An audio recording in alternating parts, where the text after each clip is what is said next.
guess people are probably gonna be wondering why we're wearing the exact same clothes as the previous podcast. We're going rapid fire now, so we're gonna try to put out, once we sit down, try to section these off and try to make a few of these like this, because then it's just easier for people to listen to. I totally understand that. We're still gonna put out the long ones and whatnot, but it's kind of cool. This is a bit of like, it's helpful, it's time saving. I mean, we both have busy schedules. Yeah. So, I mean, this is just smarter. Yeah, and okay, so another thing that came up, and obviously we discussed it a little bit on the side. This whole Miss America thing, like, was ridiculous, right? It was. What Miss America? You didn't hear about this? No. Okay, so do you know you didn't hear about who won Miss America at all? No. So this seems like it's a stupid topic to bring up and whatever, but basically what happened was, again, I didn't watch the pageant, but I've heard like it's a scholarship program for women. Yeah. And apparently they do like actually give back to the community and like do help these girls. But basically what happened was an Indian girl won Miss America. So I can't remember her name. But the backlash was the second she won, people took the races to Twitter, right? So they started like, they're like, this is Miss America, not Miss Arab America. And they're like, oh, what, an Arab woman won? And she was doing like a Bollywood dance in it too. So it's clearly Indian. Yeah. She, but... Well, that just shows you the level of ignorance that's associated with this. To this day, it's 12 years after 9/11. Well, of course, no. We've had, like, just think about it. You've had, by now you should, even, I was looking at a statistic, 2/3 of Americans don't know how to distinguish between a turban Sikh and a Muslim. Now, that's still following the Wisconsin shootings, which was, at the time, I was really, obviously it was a major shock to the community. Everybody was very saddened by it. And I was really on edge about how the media was going to pick this up. I wasn't sure how it was going to be spun, that, there was a shooting at a Sikh temple. Yeah. And unfortunately, people do always give strange labels to Sikhs and stuff, so it's always there. So I didn't know what to expect. And CNN and like a lot of these major outlets, they actually did a decent job of covering it.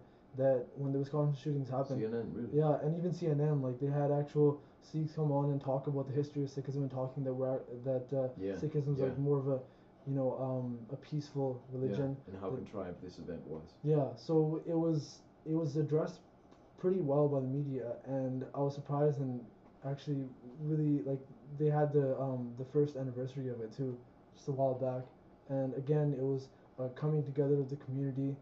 And it was really nice to see, but now, a year after that, you see how little has changed, and you still have just absolute ignorance in the States. So it's sad that we can't get past these things still, but I mean, we haven't really been safe from it in Canada either. Yeah.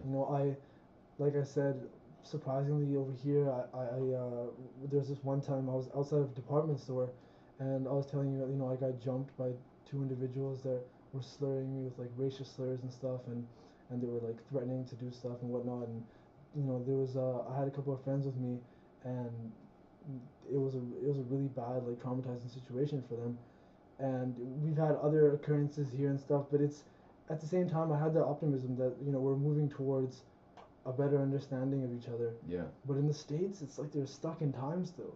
So, I don't know, man. It's yeah, well, that just, like, where are your priorities at? Yeah. And clearly, I think for them to respond the way they did, it has to be something that does not obstruct their daily lives. They're aware of it only in the small context. 9/11 is obviously fueling part of that. Yeah. But I mean, they're not dealing with these people on an everyday basis, otherwise this would change. So it's obscure enough that they can still maintain, rudimentary feelings towards something like this, but it's not direct enough to them to make a distinction. Yeah. So that could explain that. Yeah, and it was like not justified, explain it. Yeah, and the thing is that you look at the fact that I do have, again, some optimism from the event that people wouldn't necessarily take from it, but she's actually Miss New York. Yeah. So because I read up on it when I heard this issue come up. Again, I don't follow the pageant really at all, but with this whole thing coming up, it was kind of brought out to everybody. So I kind of wanted to research it. She was Miss New York, so she won that pageant, and she was the winner. She was representing New York State. Yeah. That's crazy because, of course, New York was the scene where all this happened, and Yeah. it's kind of where this all kind of blew up. And for a while, there was a lot of racism there. But now there's videos of these young Muslims that they walk the streets, and they'll have signs that say, "Do you want to meet a Muslim?" And they'll just be like, young Muslim youth just dressed in normal clothes and casual guys. Yeah. They'll kind of and they'll be like, "Yeah, do you want to take a picture with a Let's Muslim?" destroy some stereotypes. And people would come, and they've had a couple of occurrences where somebody would yell something and walk away, but it was rare. And I was seeing that there is something that's changing. People are because unfortunately, if you don't make the effort to kind of to destroy those preconceived notions and whatnot, then it won't go away. But these kids are doing it, and as a result, you had Miss New York, who was East Indian. Mm-hmm. And then once it hit the stage with Miss America, I think that what happened was that you still have the religious belt. You have the southern states. You still have have racism there. You have ignorance and whatnot. So and I think it's so important to hammer home the point that if you're not First Nations, you are an immigrant to the country in which we live. If you're in the West, you're a transplanted human. Yeah. So really think about that. What that means. Yeah. It's just, you have to humble yourself. You have to step back and say, I have no claim to this country. You really don't. Yeah. And but something else that came up in our conversation, Christopher Columbus, who has a day off for him. Yeah. I just recently started delving into his history for Bad how, dude. because I didn't really know at all, like what the situation. He was a bad man, like not in the good sense of being like a wicked, crazy guy or like off the hinges or whatever. But he was insane. Like he was some of the stuff. I don't remember. You were saying. Yeah, no. He had a document read out on the beach to when they first reached, I believe it was South America. He said, I will take your persons, I will take your women and children, I will make them slaves, I will subject them to the yoke and obedience of the church. Mm-hmm. And he basically said, I'm going to have all the men killed. Yeah. And those that weren't captured immediately, he set dogs after, and these individuals had to run. That's all they could do. So every resource that they had cultivated was taken, all of the gold that they had used in divination and in their cultural practices taken, and they were made to live in the mountains. He stole everything from these people. Yeah, and he has a day off for him. Yeah. Like it's a holiday. Yeah. In the States. I've even heard people say that, and we owe him so much. The genius of Columbus is what helped us to discover America. The genius. No, lunacy. Yeah, well, not even lunacy, he was luck. Like, it really was luck for him. He meant discovering America, not like his actions following. But in the case of, we do owe something to him, but it wasn't through his greatness. Yeah, no. In fact, it's highlighted by the fact that when he landed here, he was looking for the Northwest Passage. Yeah. Looking for spices. Yeah. Because he got the best spices. India. He's trying to get to India, right? And then he landed and he saw these people and he thought they were Indians. Yeah. So you guys are Indians, right? You've seen that Louis C.K. clip, right? Exactly. That's. You're Indians for hundreds of years afterwards. Yeah. But dude, again, like this is a tangent, but Louis C.K. is a wicked comedian. Like my respect for him has been skyrocketing every single time I listen to this guy. Why? Because most comedians cannot put out an hour special as often as he does. And he stays so relevant to the issues for that reason. Because you see, like, he'll put out a special every couple of months. But there's wicked that he actually addressed that in his thing, right? So that was, he's actually like he's a conscious comedian. Yeah. There's a category of comedians now, I guess. You can say conscious comedians, right? They're not just. Yeah, and it's funny, a lot of comedians, the best comedians, I think, could double as excellent sociologists. Yeah. They have to be, because you're observing cultural practices, and you have to highlight them. And the best part about this is that you're actually giving them a sort of comedic frame. And I've heard it said, I don't remember the guy who actually said this first, but those who cannot be reasoned out of their beliefs must be ridiculed out of them. And comedians can make such a definitive dent in some immature ideas that might be held by a lot of individuals, because suddenly it seems wrong. What's the term? antisocial, anything like this, unpopular Yeah. is a pretty good term for that. Suddenly, something that they might have held dear is suddenly made unpopular, Yeah. and the people that adopted them with the same degree of, with a loose scrutiny or whatever, allow them to jump onto this, can just as easily change. Yeah. Yeah, so they really do help. George Carlin, I know, really, really. Conscious comedian. Yeah. You know. Bingo. And, well, he's a crazy example because. Yeah.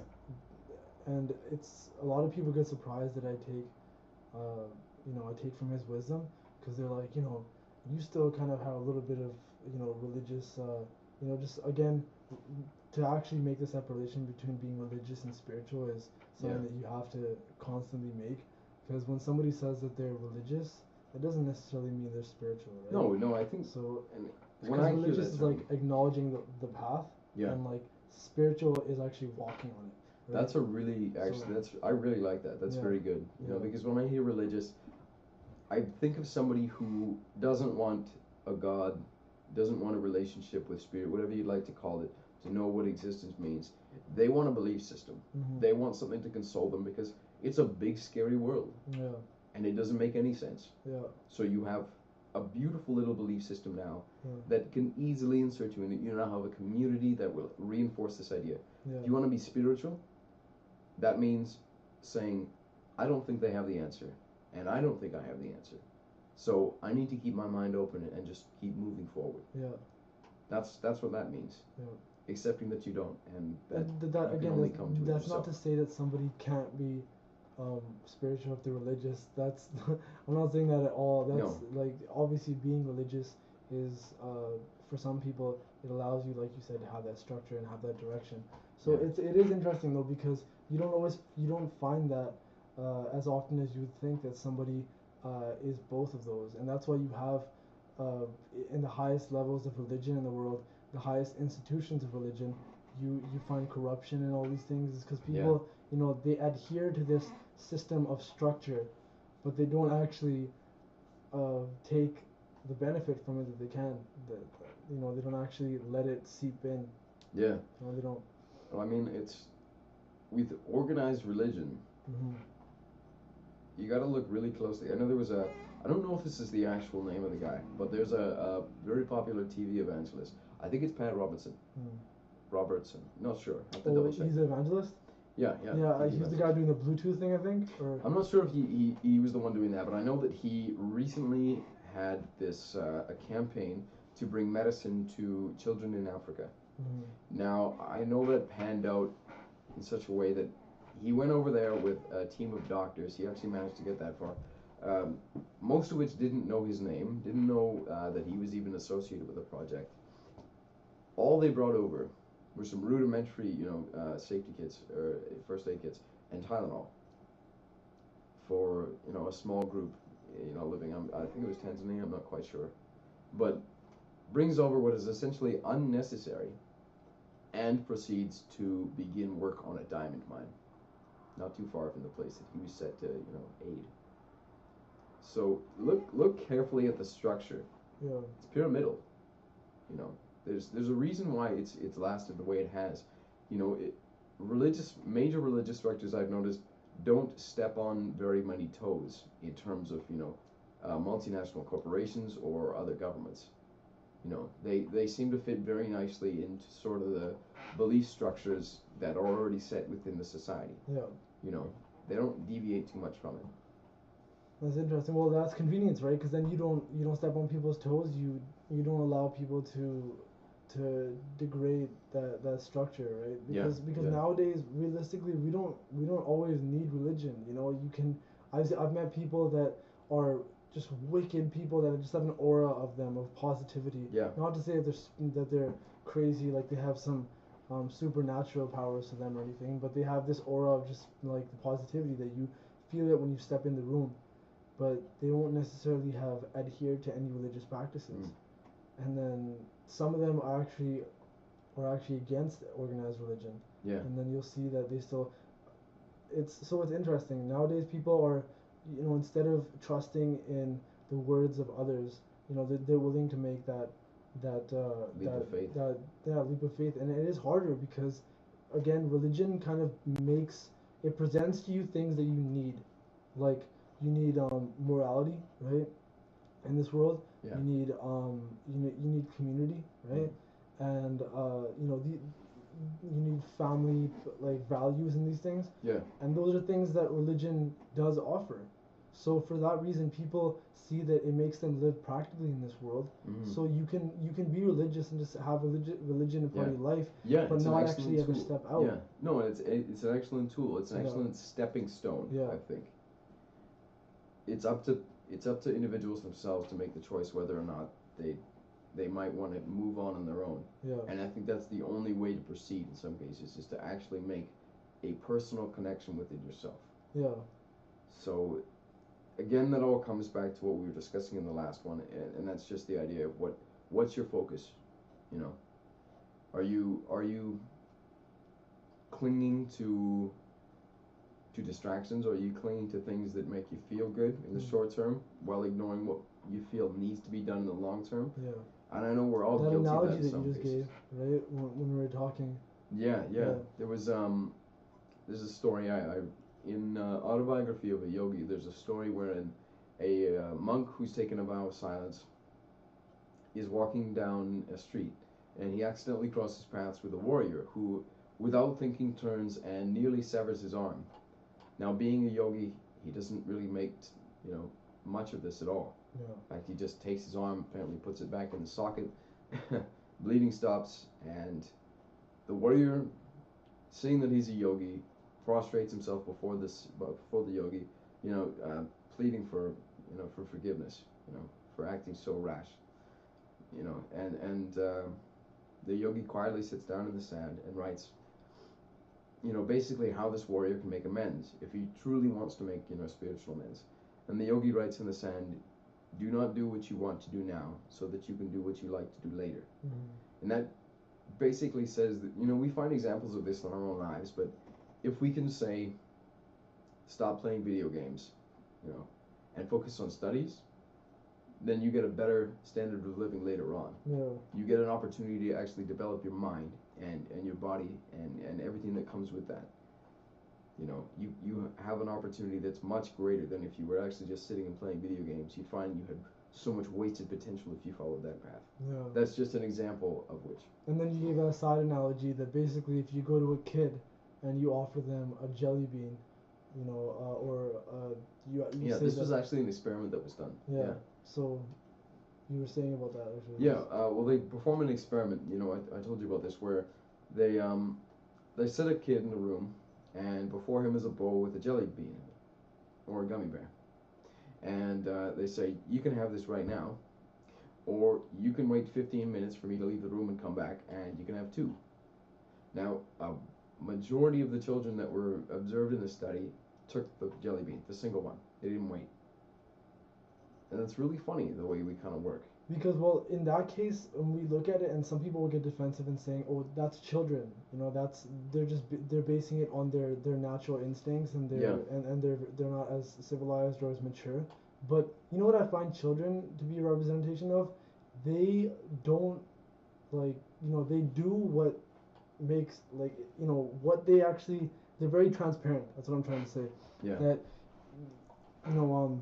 if they want something, they want it right away, and it's clear that that's what their intention is. Whereas we make these false, ideas in our head that no, we're actually doing it for this other reason or whatever, right? But when it comes down to it, it's just the fact that we want that initial, pleasure, or be it whatever it is, right away, instead of being patient until later. Yeah. And the people are like, no, we've grown past that. No, we actually haven't. It's still, like people say, there's that child inside of us. Yeah. That's basically coming back to the fact that we have those natural tendencies, and we just forget that they're there, right? Yeah. But that child inside of us is a representation of, as strange as it sounds, children are more close to having those primeval instincts that we have and stuff. I want food, and you'll cry until you have food, or I want they'll throw tantrums and whatnot. So it's all about getting that which they want. Yeah. So it's like, and then we try to put ourselves above it, saying that we're not subject to that. Yeah. We still have that kid inside of us. Yeah. that we forget about. Yeah. We So- just better distracting ourselves from these things Yeah. and buying into what others say of that sort of Yeah. behavior. You know, oh, it's immoral. It's bloodless. You don't have a lot of self-control. You don't have discipline. Yeah. So we begin playing head games with ourselves. Yeah. And you know, you actually reminded me of something when you were describing that. And you know, people get defensive. I've noticed that if anybody gets defensive about something, if suddenly they become animated about a subject, it means that it strikes a nerve in them. Something that has happened to them in the past is what's allowing this to come out in them. You know, if you're having a discussion with somebody and you talk about being tight with money, you just say it in passing, for instance, and suddenly they get really upset. You know, it wasn't even related to them, but they'll pick up on it as such. Now it's because they've gone over this in their heads, you know, and this goes back to the child, right? Yeah. Child is very direct about this. Yeah. Because we're not. We try to say we're not these things. Yeah. That's when we defend that. That's why I think it's about acknowledging that, and it's actually about understanding that you have those instincts. Yeah, yeah. And not just denying it. Yeah, you're not saying like, oh, I shouldn't think that, shouldn't do that. Yeah, it's about this is actually bad. saying, okay, that is a part of me. Yeah. Right. And I need to understand how I can redirect that desire or whatever, or need into something that's going to benefit me more in the long run, or that isn't going to sting me later. So yeah, because we've all got these tendencies. You know, we all want that piece of chocolate cake. We all want that. We all want that. Bar of gold. Yeah. Call it whatever you want. There's an object that we all want, but it's all about how you rationalize it. And if you don't take the time, I think you're going to be stuck in that rat trap. You're going to just keep going round and round until you get it. And I think that's actually why parents, they have that maturing point in their life, because they see in their kids what that natural instinct is for them, and they have to stifle. They have to calm their kids down and try to bring some type of moderation, or bring some type of organization to their lives. Yeah. So when they see that they have to do that for the kid, they also see that in themselves. They'll see that okay, this is a problem that I'm also having. Yeah. That in the same way that this kid will, if they get their hands into the cookie jar, they'll eat all the cookies. Yeah. Even though they know that it's gonna give them a stomachache later. Yeah. Right. We do the same thing. That sometimes for that moment of just extreme pleasure or extreme just enjoyment, we're willing to sacrifice how it's gonna affect us later.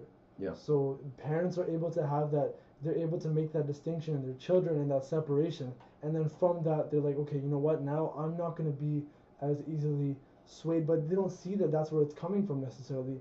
They just think that they're observing their kids, they're helping. In order to legitimize what I'm saying to my child, I have to be this. And that's why it's important for parents to understand that it is a give and take.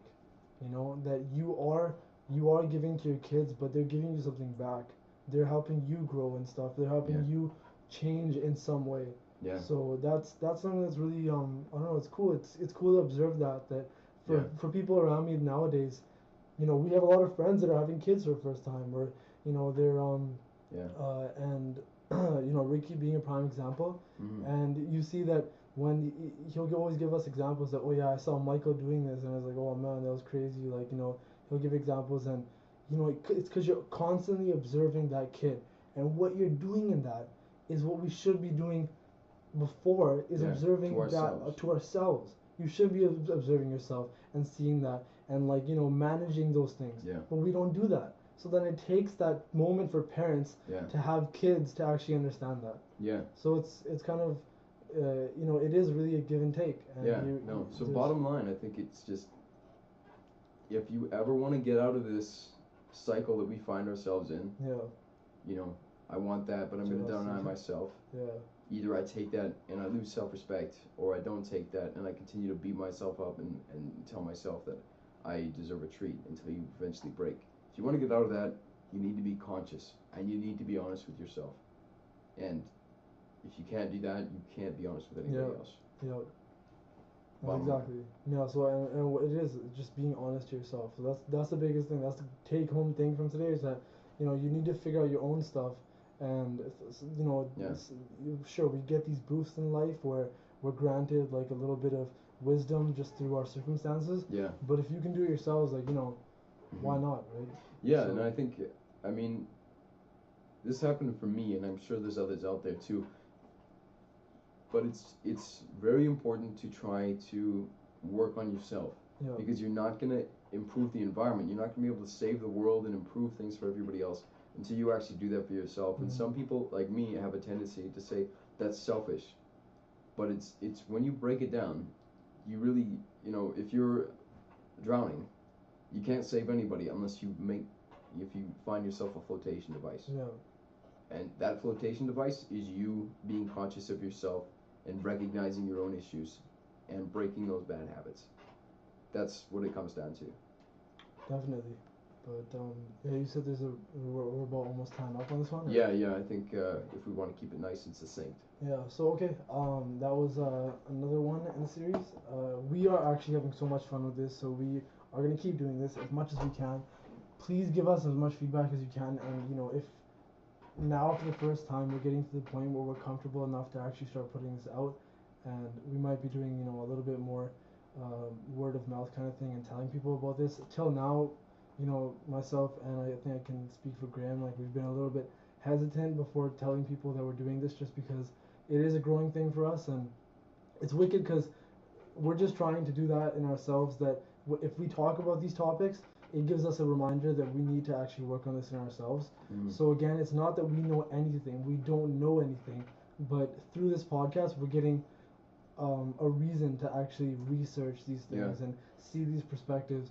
So it's really cool, and I use this analogy all the time. I'm not sure if I have in previous podcasts. It's starting to get to the numbers where sometimes we're gonna have overlaps, but in the same way that if you have a dog and that dog will not pass out until you've walked it. Me and Graeme have been kind of having such a benefit from this podcast in the sense that we get this sense of exhaustion almost from doing these podcasts, so that we're able to, you know, not talk as much as we normally actually would. Put our minds to rest. And actually like rest and get some proper sleep. And so it's really therapeutic in that for us. So, you know, we really enjoy this. So yeah, thanks a lot again. And I think this is number 9. And again, just to keep motivating ourselves, you know, we've set the goal for 15, but that's a loose goal right now. It's a soft goal right now just because we don't know the direction that we might be going in right here. But soon enough, we want to start going live. But, you know, it's going to take a little bit more of work on our speech. I have problems with these like or ums and filler words. So it's going to be a constant growing thing for us. And hopefully, as we go along, people start seeing a little bit of development. And yeah, that's thanks a lot for tuning in. And we'll catch you guys soon, lovely people.